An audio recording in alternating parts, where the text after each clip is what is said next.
کوہ طور مقدس پہاڑ ہے، یہ اگر مقدس نہ ہوتا تو اللہ تعالیٰ قرآن مجید میں اس کی قسم نہ کھاتا۔ حضرت موسیٰ علیہ السلام کو دنیا سے پردہ فرمائے 3200 سال ہو چکے ہیں۔ یہ پہاڑ اس وقت سے مقدس چلا آ رہا ہے۔ زائرین 3000 سال تک کوہ طور پر ننگے پاؤں آتے رہے۔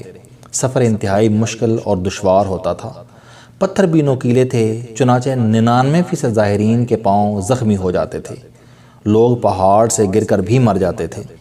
یوں ہر سال سینکڑوں لوگوں کی جان چلی جاتی تھی۔ 100 سال قبل عیسائی، یہودی اور مسلمان علماء اکٹھے ہوئے اور زائرین کو جوتوں سمیت پہاڑ پر چڑھنے کی اجازت دے دی۔ یوں یہ سفر نسبتاً آسان ہو گیا۔ دوسرا کمال سینٹ کیتھرائن کے کسی نامعلوم درویش نے کیا۔ اس نے اکیلے پہاڑ تراشا اور زائرین کے لیے سیڑھیاں بنا دیں۔ اس ایک شخص نے 25 سال دن رات محنت کر کے 3750 سیڑھیاں بنائیں۔ میں اللہ کے کرم سے قطب شمالی اور قطب جنوبی جا چکا ہوں اور میں تبت کے ان علاقوں تک بھی پہنچا ہوں جہاں آکسیجن اتنی کم ہوتی ہے کہ ناک اور منہ سے خون آنا شروع ہو جاتا ہے۔ لیکن آپ یقین کیجئے کوہ طور کی چوٹی پر پہنچنا ان تمام مقامات سے زیادہ مشکل تھا۔ مجھے درمیان میں محسوس ہوا میں یہاں سے واپس نہیں جا سکوں گا، لیکن اللہ تعالیٰ کے کرم سے میں 3 بار اس چوٹی پر پہنچا اور مجھے مقام موسیٰ پر کھڑے ہو کر دعا کی توفیق بھی ہوئی۔ طور کے دامن میں عربی بدو آباد ہیں۔ انہوں نے ہر کلومیٹر بعد پہاڑ پر چائے خانے بنا رکھے ہیں۔ یہ کچے کوٹھے ہیں، لیکن یہ زائرین کے لیے کسی نعمت سے کم نہیں ہیں۔ آخری چائے خانے میں کرائے پر کمبل بھی مل جاتے ہیں۔ کمبل گندے اور بدبودار ہوتے ہیں، لیکن یہ شدید سردی میں کسی نعمت سے کم نہیں ہوتے۔ لوگ کمبل اوڑھ کر چائے خانوں کے کونوں میں دب جاتے ہیں۔ یہ ایک دوسرے کے ساتھ چپک کر بھی بیٹھ جاتے ہیں۔ ہم خیال اس چائے خانے میں داخل ہوئے تو 10 بائی 15 فٹ کے اس کچے کوٹھے میں 50 کے قریب لوگ کمبل اوڑھ کر بیٹھے تھے۔ اکثریت یورپی زائرین کی تھی، ان میں یہودی بھی تھے اور عیسائی بھی۔ کمبل اوڑھ کر کوہ طور پر سونے کی روایت یہودی ہے۔ یہ لوگ شادی کے فوراً بعد کوہ طور پر آتے تھے اور اپنی پہلی رات طور کے راستے میں کمبل کے اندر گزارتے تھے۔ ان کا خیال تھا کہ یہ عمل صالح اولاد کے لیے ضروری ہے۔ یہ روایت آج بھی قائم ہے۔ طور کی چوٹی دنیا کا واحد مقام ہے جہاں تینوں آسمانی مذاہب کے ظاہرین اکٹھے ہوتے ہیں اور ایک دوسرے کے ساتھ کھڑے ہو کر اللہ تعالیٰ کے حضور دعا کرتے ہیں۔ یہ وہ مقام ہے جہاں کوئی بندہ رہتا ہے اور نہ کوئی بندہ نواز۔ لیکن جوں سورج چڑھتا جاتا ہے اور لوگ طور سے نیچے اترتے جاتے ہیں، یہ لوگ دوبارہ یہودی، عیسائی اور مسلمان ہوتے چلے جاتے ہیں، یہاں تک کہ کوہ طور کے دامن میں سینٹ کیتھرائن پہنچ کر یہ دوبارہ ایک دوسرے کے دشمن بن جاتے ہیں۔ یہ صرف کوہ طور کی برکت ہے۔ چند لمحوں کے لیے تینوں مذاہب کے درمیان موجود دیواریں گر جاتی ہیں اور اللہ کے بندے صرف اللہ کے بندے بن جاتے ہیں۔ طور سے واپسی کا سفر چڑھائی سے زیادہ مشکل ہے۔ ظاہرین کھلی آنکھوں سے خطرناک سیڑھیاں اور ہولناک گھاٹیاں دیکھتے ہیں اور ہر بار رک رک کر یہ سوچتے ہیں کہ کیا کل رات ہم اس مقام سے بھی گزرے تھے، اور یہ سوچ کر ان کی روح تک کانپ جاتی ہے۔ پورے پہاڑ پر گھاس کا تنکا تک نہیں ہوتا، کوئی پرندہ اور کوئی جانور بھی نہیں تھا اور پانی کا کوئی چشمہ بھی نہیں۔ تاہم اس بار چوٹی پر ایک پرندہ نظر آیا اور ہمارے ایک ساتھی نے اس کی ویڈیو بنا لی۔ سورج براہ راست طور پر دستک دیتا ہے اور یوں صبح 8 بجے ہی گرمی ناقابل برداشت ہو جاتی ہے۔ لوگ جیکٹس اور مفلت اتارتے چلے جاتے ہیں۔ مقامی لوگوں نے بتایا کہ کوہ طور کا سیزن نومبر میں شروع ہوتا ہے اور اپریل میں ختم ہو جاتا ہے۔ باقی 6 ماہ رات کے وقت بھی ناقابل برداشت گرمی ہوتی ہے۔ پہاڑوں پر چڑھائی مشکل ہوتی ہے اور اترائی مشکل ترین۔ کوہ طور دنیا کے تمام پہاڑوں سے اس معاملے میں بھی آگے ہے۔ اس کی اترائی گھٹنوں اور کمر کا سیدھا سادہ قتل ہوتا ہے۔ لہٰذا ہم جب نیچے سینٹ کیتھرائن پہنچے تو ہمارے جسم کے تمام جوڑ پلاسٹک کے پائپ کی طرح کھوکھلے ہو چکے تھے۔ ہم اٹھتے تھے تو کڑک کی آواز آتی تھی اور بیٹھتے تھے تو اندر ٹھک ٹھک ہوتی تھی۔ یہ احساس ہمارے بدن میں ابھی تک موجود ہے۔ ہم کوہ طور مصر میں چھوڑ آئے، لیکن اس کی یادیں اور اس کا درد پوری زندگی ہمارے جسم میں زندہ رہے گا۔ سینٹ کیتھرائن کوہ طور کے دامن میں ہے۔ یہ درگاہ 4 صدی عیسوی میں عیسائی پادریوں نے بنائی تھی۔ حضرت موسیٰ علیہ السلام پر پہلی وحی یہاں اتری تھی۔ آپ علیہ السلام آگ لینے کے لیے یہاں پہنچے تھے۔ وہ جھاڑی آج تک قائم ہے جس میں آپ علیہ السلام کو آگ دکھائی دی تھی۔ آپ علیہ السلام نے جہاں اللہ کے حکم پر جوتے اتارے تھے وہ بھی موجود ہے۔ چرچ کی انتظامیہ نے وہاں لکڑی کی رکاوٹ لگا کر راستہ بند کر دیا ہے، لوگ اس سے آگے نہیں جا سکتے۔ سامنے پتھر کا پلیٹ فارم ہے اور پلیٹ فارم کے اندر سے وہ جھاڑی باہر لٹک رہی ہے جہاں سے حضرت موسیٰ علیہ السلام کو ندائے خداوندی سنائی دی تھی۔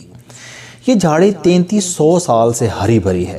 نباتات کے ماہرین نے اس کے مختلف حصے دنیا کے مختلف خطوں میں کاشت کرنے کی کوشش کی، لیکن یہ ناکام رہے۔ یہ دنیا کی کسی زمین پر کاشت نہ ہو سکی۔ آخری کوشش میں اس کی کلم جھاڑی سے چند فٹ کے فاصلے پر بو دی گئی۔ پودا نکل آیا، لیکن وہ جھاڑی سے بالکل مختلف تھا۔ نباتاتی سائنسدانوں نے اس کے بعد جھاڑی کو معجزہ تسلیم کر لیا اور مزید کوشش ترک کر دی۔ یہودی 3000 سال سے جھاڑی کی زیارت کے لیے یہاں آ رہے ہیں۔ قریب ہی حضرت موسیٰ علیہ السلام سے منسوب کنواں بھی ہے۔ مقامی لوگ اسے وہ کنواں کہتے ہیں جہاں حضرت موسیٰ علیہ السلام حضرت شعیب علیہ السلام کی صاحبزادیوں سے ملے تھے، لیکن یہ درست نہیں، کیونکہ یہ ملاقات مدائن میں ہوئی تھی اور مدائن اردن میں سعودی عرب کی سرحد پر واقع ہے۔ حضرت شعیب علیہ السلام کا مزار اور مسجد بھی اردن میں ہے۔ سینٹ کیتھرائن سے ذرا سے فاصلے پر حضرت ہارون علیہ السلام کا مزار بھی موجود ہے، لیکن مجھے یہ مزار بھی درست نہیں لگتا۔ حضرت ہارون علیہ السلام کا انتقال اردن میں پیٹرا کے قریب ہوا تھا اور وہ پیٹرا کے قریب جبل ہارون پر مدفون ہوئے تھے۔ حضرت موسیٰ علیہ السلام جب تورات ملنے کے بعد کوہ طور سے واپس تشریف لائے تھے تو سامری جادوگر اور اس کے بچھڑے کا واقعہ پیش آ گیا۔ بچھڑا بعد ازاں چٹان میں اتر گیا۔ چٹانہ میں آج بھی بچھڑے کے آثار موجود ہیں، اور حضرت موسیٰ علیہ السلام سامری جادوگر کے واقعے کے بعد حضرت ہارون علیہ السلام اور بنی اسرائیل کو ساتھ لے کر فلسطین کی طرف نکل گئے۔ حضرت ہارون علیہ السلام دوران سفر پیٹرا کے قریب وصال فرما گئے، جبکہ حضرت موسیٰ علیہ السلام نے بحر مردار یعنی ڈیڈ سی کے قریب کوہ نبو کے قریب وصال فرمایا۔ چنانچہ میرے خیال میں سینٹ کیتھرائن اور گاؤں طور میں حضرت ہارون علیہ السلام سے منسوب مزار درست نہیں، باقی اللہ تعالیٰ بہتر جانتا ہے۔ کوہ طور کی اترائی میں حضرت الیاس علیہ السلام سے منسوب غار بھی موجود ہے۔ یہ طور پر واحد جگہ ہے جہاں 2 قدیم درخت ہیں۔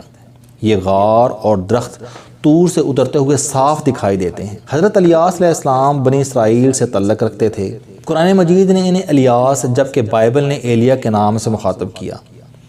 آپ علیہ السلام بائلبک شہر کے رہنے والے تھے اور یہ شہر لبنان میں شام کی سرحد پر واقع ہے۔ حضرت ابراہیم علیہ السلام نے بھی شہر میں قیام کیا تھا۔ اہل شہر بائل نام کے بت کی پرستش کرتے تھے۔ بت 60 فٹ بلند تھا اور سونے کا بنا ہوا تھا۔ یہ شہر بعد حضرت سلیمان علیہ السلام نے حق مہر میں ملکہ بلقیس کو دے دیا تھا۔ حضرت الیاس علیہ السلام کا مزار بائلبک میں ہے۔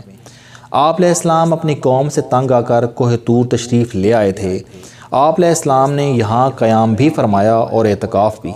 آپ علیہ السلام واپس بائلبک تشریف لے گئے، لیکن آپ علیہ السلام کا غار آج بھی برکتوں کا مرکز بن کر کوہ طور کی اترائیوں پر موجود ہے اور اہل ایمان یہاں کھڑے ہو کر دعا بھی کرتے ہیں۔ آپ علیہ السلام سینٹ کیتھرائن میں بھی تشریف لائے تھے، لیکن یہ مقام اس وقت تک چرچ نہیں بنا تھا۔ یہ محض ایک چٹان اور برننگ بش تک محدود تھا۔ آپ علیہ السلام نے یہاں قیام فرمایا تھا، وہاں بعد ازاں چرچ بن گیا۔ یہ چرچ آپ علیہ السلام کی یادگار ہے۔ میں اس بار بھی ساتھیوں کو لے کر اس مقام تک پہنچا، لیکن میں ساتھیوں کی تھکاوٹ کی وجہ سے اس بار بھی انہیں مقام الیاس اور اس چرچ کے بارے میں زیادہ نہیں بتا سکا۔ سینٹ کیتھرائن میں نبی کریم صلی اللہ علیہ وسلم سے منسوب وہ خط بھی موجود ہے جس پر آپ صلی اللہ علیہ وسلم نے اپنے دست مبارک کا نشان لگا کر عیسائی کمیونٹی کو قیامت تک جان، مال اور عبادت گاہوں کے تحفظ کی گارنٹی دی تھی۔ یہ ایک دلچسپ واقعہ تھا۔ سینٹ کیتھرائن کے عیسائی پادری مدینہ منورہ آئے۔ رسول اللہ صلی اللہ علیہ وسلم نے خود ان کی میزبانی فرمائی۔ وہ واپس جانے لگے تو آپ صلی اللہ علیہ وسلم نے فرمایا، میرے ساتھیوں اور میری امت کی طرف سے قیامت تک آپ کی جان، مال اور عبادت گاہیں محفوظ ہیں۔ پادریوں نے عرض کیا، آپ صلی اللہ علیہ وسلم یہ عہد نامہ تحریر فرما دیں۔ آپ صلی اللہ علیہ وسلم نے عہد نامہ لکھوایا اور اپنے دست مبارک کا نشان لگا کر ان کے حوالے کر دیا۔ عہد نامے کی کاپی آج تک سینٹ کیتھرائن میں موجود ہے۔